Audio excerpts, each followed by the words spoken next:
yodi Qur'on o'qigan odam bo'lsa, Qur'on suralarini o'zi quyoshnikidan ham yorug'roq bo'lib ketar ekan.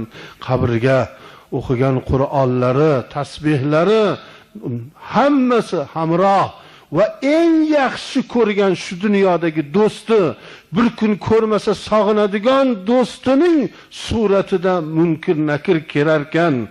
Ana shu munkir nakir kirganda shom paytiga uyg'ongan, shomga yaqin holatda uyg'ongan odam bo'lib turar ekanda, "Ey do'stim, keling, men hozir shomga tahorat qilay, shomni o'qiy, qazosi o'tib ketmasin." O'tiring. Yo, namoz o'qishim kerak. Namoz o'qiysiz, o'qib keldingiz. Mana shu namoz o'qiganingizni sharofatidan mana bu tanish uyday bo'lib chiqar ekan.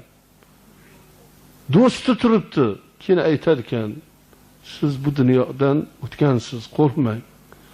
Biz sizni do'stlaringiz. Sizni so'roq savol qilgani kelganmiz. Alloh o'zi shunday qilib qo'ydi bu joyni. Mana shu joy to qiyomatgacha makoningiz. Bunga kim ishonmasa, iymonsiz deyiladi bizda." Allohning qudrati chegarasiz.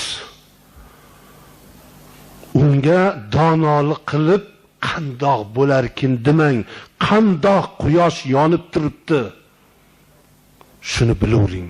Qanday yurib gaplashib turibsiz? Qanday narsa yeganingiz ichingizda hazm bo'lib chiqib ketyapti? Qanday qilib ko'zingiz ko'ryapti? U yog'ini undan ham Alloh o'zi biladi qanday qilib qo'yganligini.